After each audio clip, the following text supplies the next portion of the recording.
Welcome to another episode of Culture8 Podcast, brought to you by Ezini, your trusted partner in building thriving workplace cultures.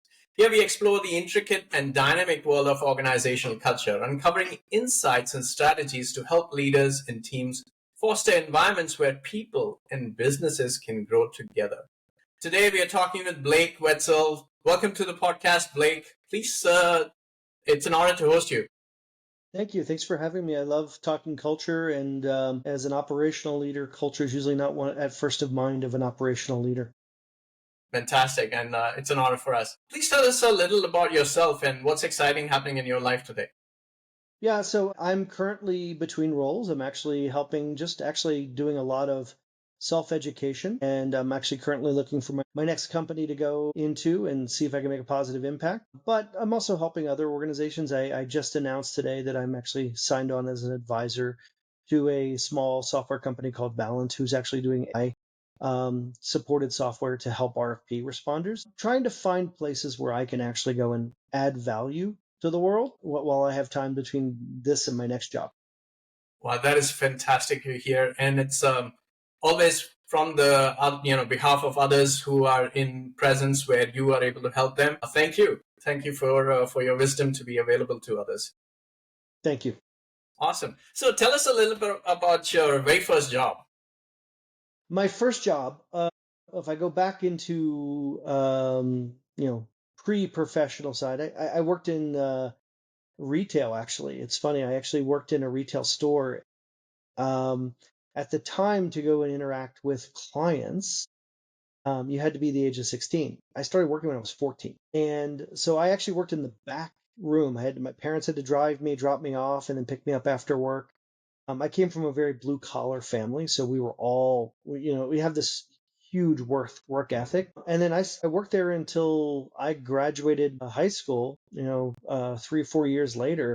And it was good. It got to teach me about how a business runs, but also how to interact with people and how to be able to engage people in a positive way. And I think that was unique because one of the things I find a lot with, especially in today's culture, there's a lot of the younger people who are coming up, the millennials, they don't know how to engage somebody on a face-to-face, person-to-person manner. And I think that's a lacking skill that's falling away. And it's such a critical thing because we build connections by getting to know people. And so I love the fact when I actually was old enough and I was 16, I was able to actually go out and work and interact with customers, that it allowed me to realize that people weren't out there to judge you, create fear. You were out there to help. And as long as you came in with a genuine willingness to help them, they would interact with you in a positive way. I like that. I always say this, and probably you might have heard me in my previous podcast about the fact that American kids have this advantage of being able to work earlier. And when you said 14, it reminded me of my story of when I was in Nigeria. I got me a license, or my dad got me a license to drive at 14. And of course, it's Nigeria, right? It's military government, a lot of under the table activities to get my license. It was fantastic. That reminded me of that. And then it's funny you mentioned about the new generation. My daughter works in a ice cream shop, and she tells me all about stories about the interactions that she has. It reminds me of what you just mentioned. They have difficulty in understanding how to manage or how to interact, perhaps, I think, or to create a situation where they're able to change the environment, the climate per se. Yeah. Well, and I think the other thing that it's a challenge in today's social media environment is the younger generations are very used to talking at people. Yeah. And not listening to people. And when you're in a face-to-face, working retail, working in an ice cream shop, working in a retail store, clothing store, you have to listen to people, and you have to give them focus and time and energy. Yeah. And in today's social media thing, whether it's TikTok, Instagram, whatever media you want to throw out there, we just spout whatever we want out, and it doesn't accept people for their alternative opinions, their thoughts. So we have to listen as a society. We have to start listening to people and understand where it is. We learn more from listening than we do from talking. 100% spot on, and absolutely love this insight. Listening. very crucial skill. I talk about this with my clients as well. I'm more about, as you know, about organizational cultures. One of the major things is to be able to listen. It's also a huge component in conflict resolution and management as well. Listening with an empathetic peer. I love it. Thank you. So how do you describe the organizational culture at one of your past companies, if you want to just talk about either one of them or either of I them? have it's the gamut of I've had the pleasure of working in a lot of different cultural environments. And I've worked from everywhere from really dysfunctional cultures Hmm. where organizations had developed under a dictatorial leader, and which meant people were afraid to make decisions, they were afraid to make opinions, all the way to, and I love to tell the story, the best environment I ever worked with was I would say kind of mid-career. I had the opportunity to work on a team. I was actually a senior executive, and there were groups of senior executives. We all owned pieces of a particular business operation unit in a larger company. And I loved that environment because we all sacrificed for each other. It was the first time I had ever worked in a group where we developed friendships, respect. We all had different skills. We had different opinions, but I would remember, and one of the most trying times in any kind of organization, especially get into bigger organizations, is when you go through budgeting cycles or you're missing targets and you have to start cutting things and people have to start making sacrifices. Finance people tend to just, peanut butter spread. And that's not uncommon. I came from finance. I understand, sometimes not understanding the complexities. But the unique thing about that organization was every time we had a challenge, somebody had to take a budget cut. We had to send some people home. Projects had to be canceled. Somebody had to, you couldn't do everything. We would sit down as an organization without even the leader, as just colleagues. And we go, okay, who's got the highest potential of going and making the organization successful? Who's on the best run? It's the old basketball adage, feed the shooter. If somebody's hot, keep shooting them. So we would go and say, and one person would go, hey, I'll take a cut this time. Next time you take the cut. And it was great to be in that environment. And frankly, there were 9 of us, had different divisions, ran a multinational organization. And we still stay in contact with each other purely because we created an environment where we trusted each other. Right. We knew no one was going to take advantage of their colleagues. No one was looking for the political side. It was, and I lived this, it was the safe culture. It was the safe environment where you worked with peers that you trusted and knew that they weren't going to take advantage of the situation. And it wasn't always going to be a win-lose conversation. It could always be a win-win. And when you're in that environment, it's a lot of fun. And it was actually an organization where I was leading my division. We were able to grow $600 million in 5 years on annual revenues. And it was a massive, successful environment. And it wasn't because of me. It was because we, as a collective organization, worked as a team. I love it. I'm so glad for you to have been able to experience such an environment. This is a very rare situation. You know it. This is not something that happens all the time. It's one of those once in a lifetime situations and then people start to chase those kind of environments. Like, can I find that again? Because I was thriving over there. I want to live that again. I hear you. I completely hear you. And that's a great point. Let me finish to continue Yes. on to that. I was fortunate that happened kind of when I first got my first senior executive role. And since then, I've elevated to being officers of publicly traded companies, being CEOs of other companies. When you have actually seen what good looks like and what can come from a good culture, you strive very hard to create that again. Yes. And know what it looks like. And I think that's the problem. A lot of people read business books and things like that, but you don't, unless you've experienced good, you don't want to know what good looks like. Yes. And I've subsequently taken over a bunch of organizations that had really horrible cultures, false cultures in some cases. And the great thing is I can always harken back to those, that early thing where I can actually say, this was what good looked like. Here's what we need to go and build. And that's rebuilding culture from the ground up in a lot of cases. Wow. So I'm going to go back to what you had mentioned, something about relationships in that great organizational culture, right? This is something which I, again, talk about to my clients is about relationships, there are 4 levels of relationship according to Edgar Etchian. And he's like my hero, personal hero in terms of organizational culture. He's a notable authority on it. He's passed away sadly, but his book is like a Bible to me. But he speaks about, and maybe it's not necessarily his concept, but he speaks about 4 levels of organization or relationships. Like there's the -1, which is the jailer and jailee kind of, and as an example, there's no trust between these two, and obviously one is more authoritative and so on. The second one is the transactional relationship, which is unfortunately what we have in the United States as a way of working. So business relationships are mostly transaction, which is sad. The third part of it is what you're really referring to. The relationship where you have trust. I trust you, you trust me, you've got my back, I've got your back. We're in this together. We're going to come out together with a win-win solution. And then, of course, the last level of this is the intimate relationships that we have with friends, family, etc. So I love that. And what Edgar shares is that in order for us to, in this complex environment where the interaction of complex adaptive systems is continuously changing the environment and making it more complex and creating newer building blocks in this environment, we need to be able to, there's no surety, and we need to rely on these kind of relationships, and we need to move away from transactional, go towards more in the trusting relationship. Otherwise, we will not succeed. We will continue to do, and we will not achieve the results. Any thoughts on that? And because I wanted to add more about the win-win solution part as well. Well, there's a couple of things. Number one, I do agree with you. The majority of business, especially in the US, and I don't think it's just the US, I think it's globally. I've worked a lot of internationally. Yeah. Is a very transactional relationship. Doesn't need to be. It doesn't need to be.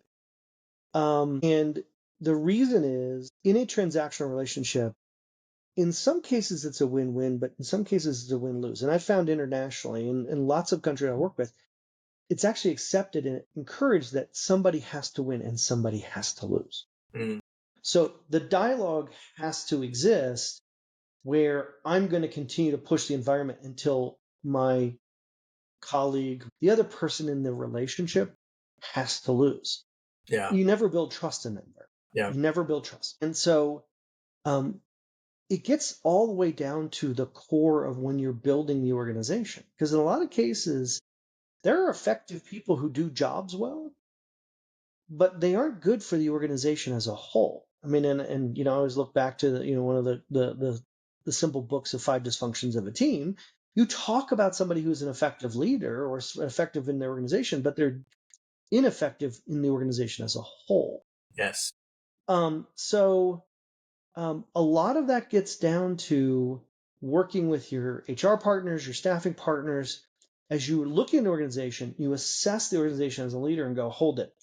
We have good people here, but they aren't a fit into our overall thing. So you got to figure out a way to either help them see the right path that's aligning with the mission, aligning with the culture, or find a different path. It's just not here. Yeah. And that's okay. Yeah. And then when you bring in new people into the organization, you've got to have that as a fundamental principle of, will they work effectively as a team? Will they embrace our vision, our mission, and be able to work as a colleague inside of that mission to achieve the overall collective success versus the individual success? And I will tell you, I think back, prepping for this conversation, I think back about a lot of people that I've worked with throughout my career who are really good. They're good at what they do. I wouldn't have them in my organization ever again. Not because they're cancerous, not because it's because they've proven to the point that when push comes to shove, they will select their best outcome at the detriment of the organization's best outcome. I love it. They're existing mental models, and they're not willing to grow out of those mental models. They've set that precedent. And I like to talk about creating a safe culture. And Jeff Wood's book, The Culture Code, is a phenomenal book about how to create a culture, a safe culture inside of an organization. And when you create a safe culture, organizations can flourish. Yeah, I wholeheartedly believe in that. And that's why we exist as Ezini as a company. talk about all about creating psychological space, because it's a very psychological safety, because it's a crucial element. It's one of the catalysts for innovation, and innovation is something that all companies are trying to strive for. And I don't understand why they don't get to understand those basics. But moving on to the law, rather just pulling back that conversation about the win-win part of it. And while when we talk about conflict resolution, that's one of the things that we want to inculcate in our clients, is to be ability to realize that you can win-win. You will not get everything that you desire, but together it's like, rather, I use the wrong word, and. So you want this, you want this. So it's an and versus like, you want this, but you want this, so we can't go any further. No, you want this, you want this. Now we have all the information we need to come to the best use case or best case scenario that we want, where both of us are able to win. So Yeah, and I agree with you. I think I like to use the term, it can be an and, it doesn't have to be an or. yeah, and it's such a You can powerful. always get to an and. You can Yeah, always get to an and. It's like any negotiation. If you go through good negotiation tactics, you can create an and situation. There is a win-win. and it's It's listening. just whether or not you're willing to figure out what your, and I'm a Miller. I grew up in the Miller Hyman world where they actually say, what's your ideal outcome? There is a component of something that you want to get out of the situation. Yes, We do this in all negotiation. I've run sales organizations. When you run negotiations, there are things that you give away. We use like the term, the sleeves off your vest. I don't care if I lose this component. right. But even when we're talking like what we're talking about right now, it sounds like it's always a negotiation. It's not always a negotiation. I've built my career, I've sat in most of the senior roles inside of a corporation. I've been a CFO, I've been a chief revenue officer, I've been a chief operating officer, and I've been a chief executive officer. I've run marketing and I've run. In all those cases, the challenge is one organization doesn't ever sit down, and when failing organizations, I should say, they don't sit down and say, what's important to my colleague? What's important to my peer organization? Because if I go into it only thinking about what's important to my organization and not to their organization, I will treat it as a negotiation. And that's not a good place to start. Yeah, I mean, don't get me wrong. I think it's still okay to think about negotiation, because I always think about it like, okay, it's either negotiation or conflict. Conflict is not a bad thing. Conflict is a pretty good thing. It's actually also one of the places or key ingredients where innovation happens, because, like I said, I believe this and you believe this. Now we have a complete information about what we can achieve with these constraints or information, and then we can come up with the best solution. So awesome. I think we went quite along. I love the conversation. Don't get me wrong. I'll try to move on to the others. What elements of the culture did you find that most supportive or motivated your daily work in the past? I think if I look at a culture in general, and when I take over an organization, when I look at an organization and say, how do we transform it? One of the things I try to do is by creating the safe environment is to bring in alternative thoughts. So one of my favorite quotes, although there's a lot of debate whether he was a good leader or good or anything, is actually Steve Jobs. And in his philosophy was it doesn't make sense for us to hire smart people and tell them what to do. Yep. We hire smart people so they can tell us what to do. Yep. And I've been in some bad cultures where organizations where those people are afraid. That goes back to the safe culture. They're afraid of actually bringing their ideas. We get better through diversity of thought, opinion, debate, and I use the word constructive conflict, Yeah. debate of the issue. Let's put it out there and let's find out what somewhere in the middle is the right. And by the way, in business, it's never the right answer. We don't have the perfect answer. We get the close enough answer, and then we constantly evolve. We constantly, get better and better and better. There's no. There's no certain. There's no book that you read and goes, "Hey, now we're all billionaires." No. So Exactly. the reality is the cultures that I look at is trying to create an environment, because I've walked into some really good organizations with some really smart and powerful people who aren't empowered. And when you sit down and get to know them, it's like, well, if I could just, the biggest burden that's holding them back is Yeah. their fear of making a mistake, bringing an idea to the table, being shut down unilaterally. If you can solve those problems, you can get a lot better. And I've seen some really good, talented people flourish when you start removing the barriers to them being empowered. Exactly. And I'm saying exactly, it's all because of this is why Izini exists. We want people to thrive, and the only reason we want them to thrive is because they will become the best of themselves. We create an environment where they have the self or increase their self-efficacy, that they came up with something, they came up with the solution. Another thing about it, and I'm sorry, I get all excited and passionate about this, is this is really cool stuff. I'm sure if you've read the book Turn the Ship Around by David Marquet, the idea is basically creating an environment, that space where the people who have the maximum information will make those decisions, rather than the chain of command or the information going to where the decision-making authority resides. It's all about pushing the decision-making authority to the point where the maximum information lies. And that's where the multi-million dollar deals are happening. That's most creativity is happening. Leads me to even think about Apple. You talked about Apple. Steve Jobs came back in 1997. He changed the entire organization design back to where he wanted it to be, where functional divisions had the authority to make the decisions because they had the maximum information and the expertise to make those calls. Yeah, there's an interesting balance there, though. And this is something I think it gets back to being able to listen to alternative opinions. As leaders, our job sometimes is to challenge, not out of telling people that they're wrong, Yeah. but to make them think through all the optionality of what's going to potentially happen. Humble inquiry. And that's where constructive conflict comes in. That's where active debate comes in. And having an environment where individuals inside the organization understand that is not because we want to push them down. It's because we want to empower them to think more holistically. Yes. And as leaders, that's a very fine line, because if you come off as very dictatorial, you can push them down and they will never flourish. They will go back into their cave. They will hide. They will never bring another idea.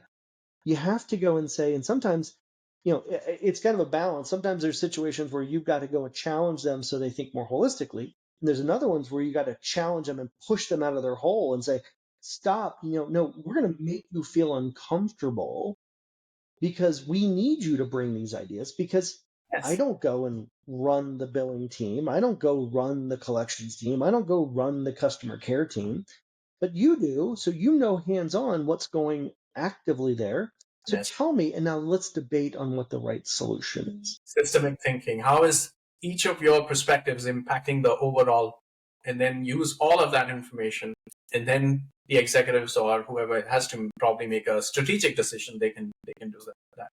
Again, I just recently studied I'm studying Apple as an organization from an organizational design perspective, and I see this conversation light up over there as well. So it's like, yeah, they have it functionally. They're looking at making decisions. They're also looking at a lot of collaboration between cross-functional teams. All key ingredients to having a high-performing organization, right? And then the executives making the strategic calls when they need to. Cool. So what challenges have you faced regarding a company culture, and how have you addressed them? Yeah, well, one of the biggest ones is I walked into an organization who had a dictatorial leader prior to me. And I'm the complete antithesis of that. So when you walk into an organization and the team is afraid to bring ideas to the table, they're afraid to um, think through their ideas before they represent them. It was really hey, I'm asking for permission. I'm being told what to do on a daily basis.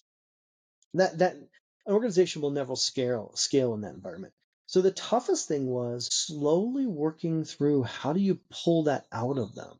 Yeah. How do you, as a leader, differentiate between somebody who's blocked because of the culture they worked in, or that they'll never bring to that table? And that's a fine line where you actually can give them, constantly giving people opportunities, and they just don't want to do it because they're looking for the job. They're looking for the paycheck. It's like, well, if you're a scaling organization, you want to grow, you don't need people coming in and doing the job, depending on the size of the organization. You got people who do a function. But when you're getting into people who are talking about change, how do you evolve an organization, how do you go be successful, how do you do things differently, if you're not willing, so you've got to go and I was in a culture where it was everybody. It was a business that the leader of the business, everyone was afraid of them. And they wouldn't make a decision. And if there was a contrary opinion, it was a blow up fight. And nothing ever got done. There was nothing ever. It was always, hey, we're just going to go down this path. So there was no difference of opinion, no variance of thought, Right. no diversity of thought. So that was a really hard situation. And I think it was tough because I struggled every day for years trying to get that to a point where, I'd go department to department and have to sit into tactical operational leader or meetings and go, okay, what do you think? And you'd hear crickets. And like, I'm not giving you my opinion until somebody gives me their opinion. Yeah. And that's a tough environment to be in because the other side of it is you've got a lot of people who are in those organizations who were comfortable not giving an opinion, not having an independent thought. And then it's like, hey, tell me what to go do. I'll go do it. It's like, well, then we're never going to get better. And so that was probably one of the toughest situations. I also worked in one other thing that was a really tough one was I worked in an organization that was I would say, very destructive culture where everyone was passive aggressive. Everyone would agree to everything in the meeting and you walk out 5 minutes later and no one would ever do it because they were never genuine in their discussions or dialogues. And if you come in as an individual, like I tend to do as a leader with genuine opinion, trying to get the organization better, and then there's this underpinning of, is the person sitting across from me telling me the truth? They're going to tell me what I want to hear. Yeah. That you can't get anything done in that environment. No. And then everyone gets drawn to the side of distrust. And so I've been in both those organizations. I had to say I'm fortunate to have been in all those organizations. And luckily, early in my career, I worked for some great leaders who gave me the tool sets to be able to go and say and recognize what those things are in those environments. Yeah. All right. So, I mean, like you said, having the fortunate to work in both good and bad or good and need improvement, like I always try to say, it's a great learning. It creates good mental models. Coming back to that point where, people who did not have their voice heard or did not felt that they were being seen and heard. If you change the environment, so coming to your point, it takes time. If you change that environment to say, no, your voice does matter, and then you step out to maybe, let's say you leave the organization or you move on higher or something, unfortunately what happens is it just turns back again. Those people will not feel comfortable continuing on to speak about their voice, and then it just goes back to set zeros and they've lost the initiative. So it takes intention, it takes continuous work, and it's that learning aspect of learning organization that has to continuously relook at what their mental models are, whether are they making the right calls, are they being allowed to make the right or bring up their voices. It takes a lot of effort. Yeah. It does, and you're 100% right. And actually, one of the organizations I did, we actually completely changed the culture. I left, the other leaders left, and then the culture, I still speak to those people. Like 2 years later, it reverted back. They brought in another leader who took it back to where it was. I will tell you, as an individual, as a mentor, as somebody who wants to see others be successful, the only way I can actually see that is if you've shown them what's good and these people start to flourish, they grow in that environment, and they stay with the organization that is reverting back, and that's not a great place to live. I would always say as leaders, let ourselves be available to those people and say, okay, now let's help you think through, you've seen what you like. Why do you stay in an environment that you're going to be there? You're not trying to steal people away, but you're trying to help the individual get to a place where they know what good looks like. And So that's why, as a person, as a leader, I like to leave myself open to mentorship, awareness, back to connecting with people. I like to Yes. connect with people. So I still have people who reach out to me on organizations that they worked in my, when I was a leader in their organization, 7, 8 organizations ago, 15 years ago. And they still reach out and they're like, hey, can I use you as a sounding board? I need help. I want to make a change. And it's like, okay, let's always be available for you on that. And to me, that's one of the things we have to give back as leaders, is to be able to be available as a sounding board to people who genuinely want to do the right thing. Fantastic. You've spoken a lot about psychological safety. So I wanted to just pick your brain in terms of how do you contribute to, besides psychological safety, how do you contribute to fostering a positive organizational culture in the role that you have or have had in the past?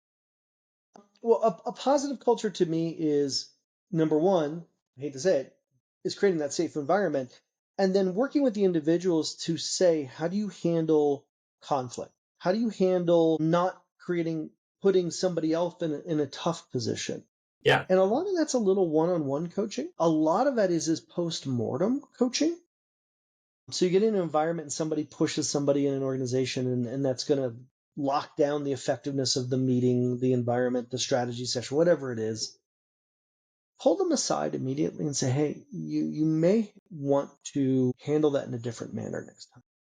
I understand where you're trying to get to. Let's figure out how we get to that end goal, that win-win conversation out of this dialogue versus just shutting somebody down, let's say, or making somebody feel belittled, or making somebody, being confrontational. So I'm a big believer in postmortem. By the way, I do this myself professionally. I will actually go to people like, especially my HR partners, and go, okay, that meeting didn't go as well as I thought. What could I have done differently? Yes. I'm looking for feedback. Yes. I will tell you, the first couple HR partners when I was, a C-suite executive, and they came to me, they were shocked. They're like, what do you mean? I'm like, well, I know I'm imperfect and I probably could have handled that differently. What's your suggestion? And what that does is create an environment for them to feel comfortable in a private environment to Speaking up. give feedback. Yes. It means you're a partner. We're all imperfect. We're not sitting down there. We're not in a dictatorial environment. So I find those situations where there's individual micro coaching, not in a detrimental way, but in a positive building up way. Yes. Finding those opportunities, and what you actually find is people will embrace it if they know you're not doing it to make them do it, and you do it in a private environment, not in a public environment. I find those that trying to create a safe culture and then giving those micro coachings to individuals, especially when they're direct reports or they're people developing and they've shown the passion they want to get to the right spot, I think it's very helpful. Absolutely love everything that you mentioned. Conflict, how to manage conflict, how to resolve conflict is one of the key interventions that we as Izini advise to our client as well, because like you said, you can understand from the importance how important it is to manage or have constructive conflict and really come out stronger with a win-win solution. Micro coaching or coaching leadership style, again, one of the first articles I wrote about when I delved into Izini or started to create Izini was to give advice to managers as a article. It is about coaching as a leadership style that should be adopted by people, because it creates their self-efficacy, because you're enabling them to come up with the responses to their own situations, enabling them to do their own job better than if they ask you for opinion. Like, you can give them the advice because you've got so much of experience and you've seen so many scenarios, but how will that increase their capabilities and capacity? So that's amazing. And yes, immediate feedback, one of the best philosophies I can think about.